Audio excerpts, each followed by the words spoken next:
Hello everyone students, हम लोग reaction mechanism पढ़ रहे हैं और इस रिएक्शन मैकेनिज्म में हम लोगों ने न्यूक्लियोफिलिक सब्स्टिट्यूशन में SN1 SN2 को देखा है। आज एक खास किस्म का रीअरेंजमेंट जो SN1 में होता है। SN1 जैसा कि हमने आपको पहले भी बताया है, यहां पर एक इंटरमीडिएट कार्बोकेटायन बनता है। जब भी कार्बोकेटायन बनता है तो उसकी एक खास बात होती है।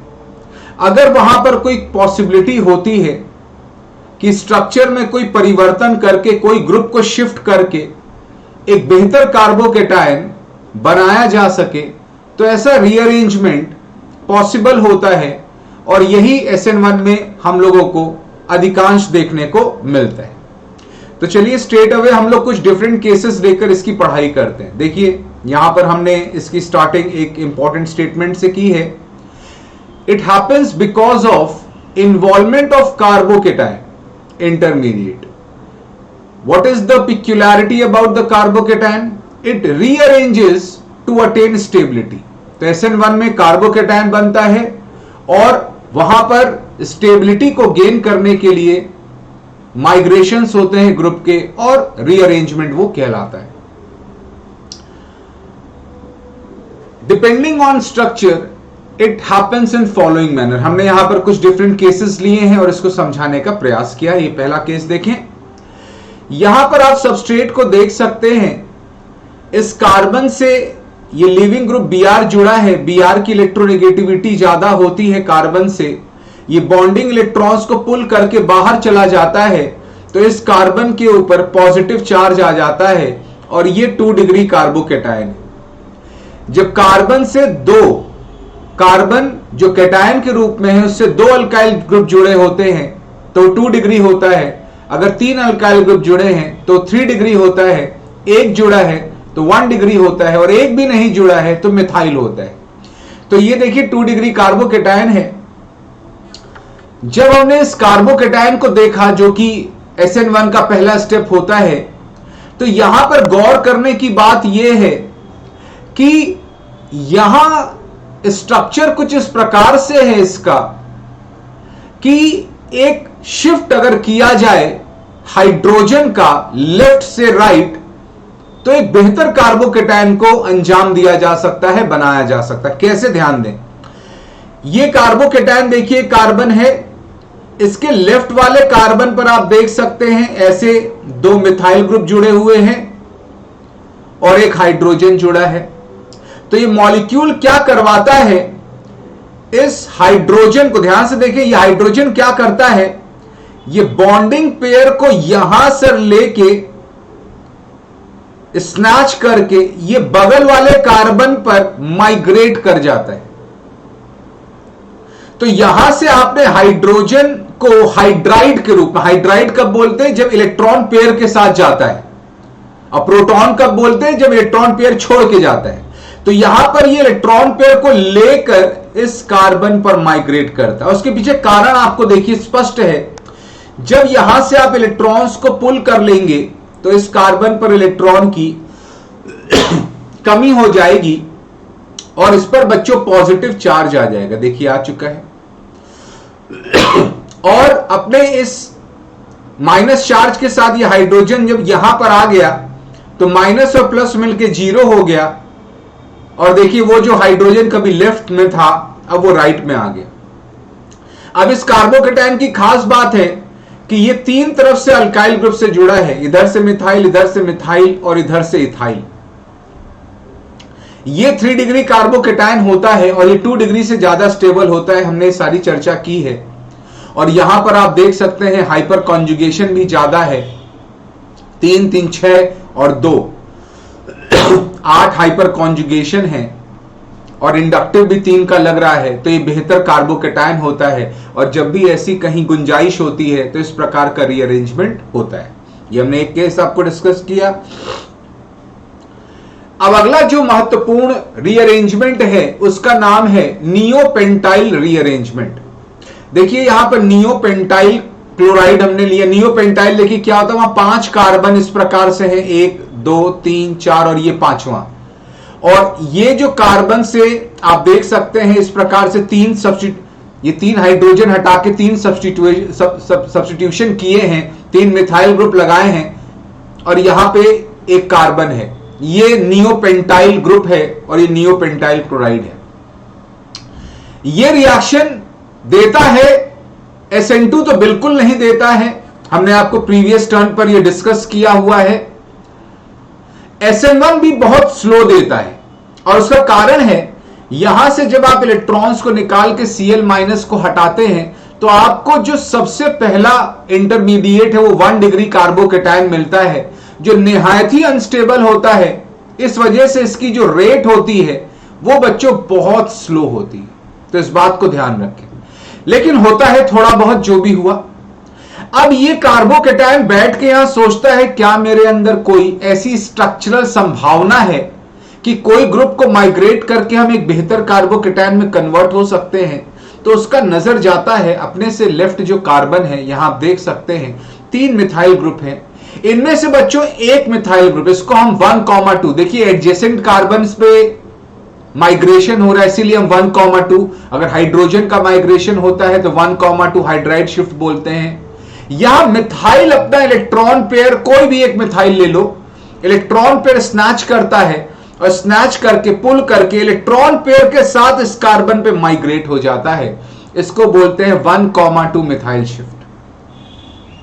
जब बच्चों आपने इस कार्बन से इलेक्ट्रॉन पेयर को विड्रॉ कर लिया तो अब देखिए इस कार्बन पे पॉजिटिव चार्ज आ गया और इस कार्बन पर मिथाइल निगेटिव चार्ज के साथ जाता है, प्लस माइनस मिलके 0 हो जाता है। तो यहां देखिए चार्ज खत्म हो गया और ये मिथाइल आपको दिख रहा है जो कभी लेफ्ट पे था अब माइग्रेट करके राइट पर आ गया। ये आप देखिए 1 डिग्री कार्बोकेटायन और रीअरेंजमेंट का कितना फायदा हुआ, सीधा 1 डिग्री से 3 डिग्री में आ गए। 3 डिग्री कैसे? इस कार्बन से आप देख सकते हैं 3 इस प्रकार से अल्काइल ग्रुप जुड़ा हुआ है, ये 3 डिग्री कार्बोकेटायन है जो हाइपर कॉन्जुगेशन के मामले में भी कहीं आगे है और इंडक्टिव से भी इलेक्ट्रॉन को लेने में कहीं आगे है और स्टेबिलिटी में कहीं आगे है। तो जब भी ऐसी गुंजाइश होती है कार्बोकेटायन रीअरेंज करता है। और आप जानते हैं अगला जो स्टेप होता है SN1 का फास्ट स्टेप होता है, ये सारे जो कार्बोकेटायन बन रहे हैं फाइनली रीअरेंज करके उस पर न्यूक्लियोफाइल फाइनली अटैक करता है। तो रीअरेंजमेंट पहले आपको करा देना है, बेहतर उसको बना देना है, फिर आके न्यूक्लियोफाइल का अटैक करवाना है। और बच्चों आपको बता दें, हम लोग इसी के बाद एक दूसरी जो वीडियो देखेंगे वहां पर SN1 और SN2 पर आधारित हम सवालों को देखेंगे, तो उसको आप लोग अच्छे से देखना और समझना मत भूलिएगा। हम इन्हीं सब बातों को लेकर वहां पर चर्चाएं करेंगे। अब अगला केस बच्चों यहां आप देख सकते हैं, यहां सबस्ट्रेट देखें इस प्रकार से, ये Cl है, इलेक्ट्रॉन लेकर बाहर जाता है as a leaving group, Cl- चला गया और इस कार्बन को इलेक्ट्रॉन्स की क्षति दे जाता है, पॉजिटिव चार्ज दे जाता है और आप देख सकते हैं 2 डिग्री कार्बोकेटायन, क्योंकि इससे आप देख सकते हैं 2 अल्काइल ग्रुप जुड़ा हुआ है। अच्छी बात है। इस 2 डिग्री कार्बोकेटायन की खास बात देखिए, यहां पर इसके इस पोजीशन पर आप देखिए अल्फा पोजीशन पर फिनाइल ग्रुप जुड़ा हुआ है, इसको हमने यहां पर इस प्रकार से दिखाया है। अब ये सोचता है क्या हम कुछ बेहतर कर सकते हैं, तो इसको दिखाई देता है कि यदि हम इस पोजीशन से इस हाइड्राइड को शिफ्ट करा लें, रीअरेंजमेंट करा लें, 1,2 हाइड्राइड शिफ्ट कर लें, तो मेरा प्लस यहां से यहां चला जाएगा और हम कुछ इस प्रकार हो जाएंगे। इस प्रकार में भी देखिए इसका डिग्री में कोई परिवर्तन नहीं है, अभी भी ये 2 अल्काइल ग्रुप से जुड़ा है, इधर फिनाइल और इधर इथाइल, अभी भी ये 2 डिग्री ही है। लेकिन इसके साथ एक बहुत खास उपलब्धि जुड़ जाती है जिसका नाम है बेंजाइलिक। ये 2 डिग्री बेंजाइलिक कार्बोकेटायन है बच्चों, जो बहुत स्टेबल होता है 2 डिग्री से कहीं ज्यादा। और उसके पीछे कारण स्पष्ट है, यहां आप देख सकते हैं प्लस चार्ज बेंजीन से कॉन्जुगेशन में है, plus single double single double single double. तो बेंजीन का जो प्लस एम इफेक्ट है, इलेक्ट्रॉन डोनेशन वाला इफेक्ट है, वो इसको मीजोमरिक से इलेक्ट्रॉन्स डोनेट करके इसके प्लस चार्ज को डिस्पर्स करके स्टेबलाइज करता है और इस वजह से कार्बोकेटायन उस 2 डिग्री, सादे वाले 2 डिग्री से कहीं ज्यादा स्टेबल है। तो ये अब जब इस रूप में आ जाता है तो और स्टेबल हो जाता है। अब आके न्यूक्लियोफाइल इस कार्बन पर अटैक करके प्रोडक्ट का निर्माण करेगा। तो आपने देखा किस प्रकार से SN1 में जब कार्बोकैटायंस आते हैं तो रीअरेंजमेंट एक बहुत इंपॉर्टेंट पॉसिबिलिटी के रूप में उभरता है। अगला जो उदाहरण है वो एक बहुत ही विशेष उदाहरण है और इसमें विशेषता ये है, देखें अब आप ये सबस्ट्रेट देखें और ये SN1 में पार्टिसिपेट कर रहा है तो पहला स्टेप आयनाइजेशन होगा। तो यहां Br देखें कार्बन से ज्यादा इलेक्ट्रोनेगेटिव होता है, इलेक्ट्रॉन पेयर लेकर बच्चों ये बाहर चला गया। तो यहां से आपने Br माइनस को एक्सपेल कर दिया तो इस कार्बन पर इलेक्ट्रॉन की क्षति हो गई और ये कार्बोकैटायन बन गया। बच्चों ये दो तरफ से अल्काइल ग्रुप से जुड़ा है तो ये एक नॉर्मल 2 डिग्री कार्बोकैटायन। अब ये सोचता है क्या मेरे अंदर ऐसी कोई गुंजाइश है कि जिसको करने पर हम एक बेहतर कार्बोकैटायन में कन्वर्ट हो सकते हैं। तो इसकी नजर पड़ती है कि लेफ्ट और राइट में दो ऐसे हाइड्रोजन हैं जिनको अगर हम इधर से भी करें तो भी हम बेंजाइलिक बनाएंगे 2 डिग्री और राइट से करें तो भी हम 2 डिग्री बेंजाइलिक बनाएंगे। तो वो सोच विचार में पड़ा है कि हम हाइड्रोजन को लेफ्ट से शिफ्ट कराएं कि राइट से। फिर उसकी नजर पड़ती है यार ये बेंजीन पर ग्रुप कैसे लगे हैं। इसकी नजर पड़ी इस पर तो यहां NO2 दिखता है और ये बहुत ही स्ट्रॉन्ग इलेक्ट्रॉन विड्रॉइंग ग्रुप है। वो सोचता है कि यहां से जो हाइड्रोजन माइग्रेट करवा दिया तो प्लस यहां आ जाएगा और ये इलेक्ट्रॉन विड्रॉइंग ग्रुप इलेक्ट्रॉन को खींचकर मेरे प्लस को और बढ़ा देगा। तो मेरी मुश्किलें कम तो नहीं हो रही बल्कि बढ़ जरूर जा रही हैं।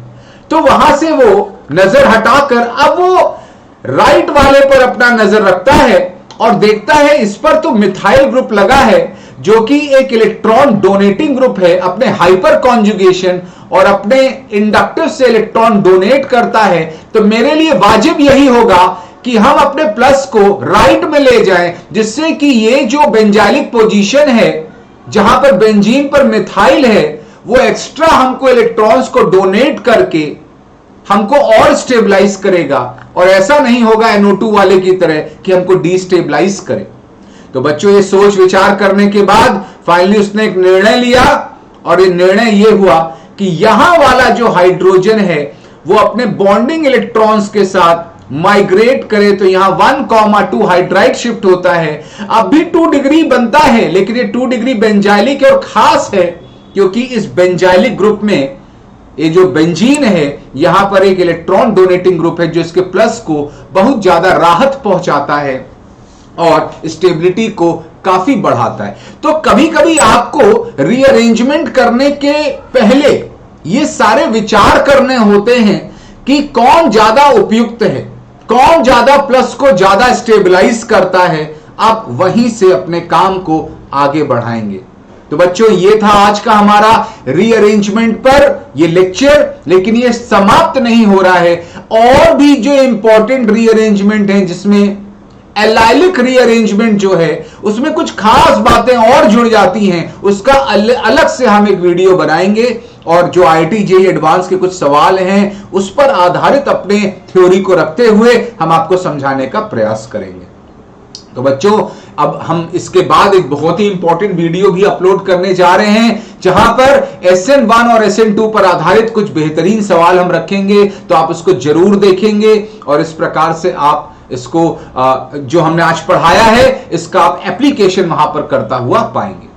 तो आशा करते हैं आपको समझ में आया होगा। इसी प्रकार पढ़ते रहिए, समझते रहिए और अपना बहुत सारा ख्याल रखिए। Thank you very much.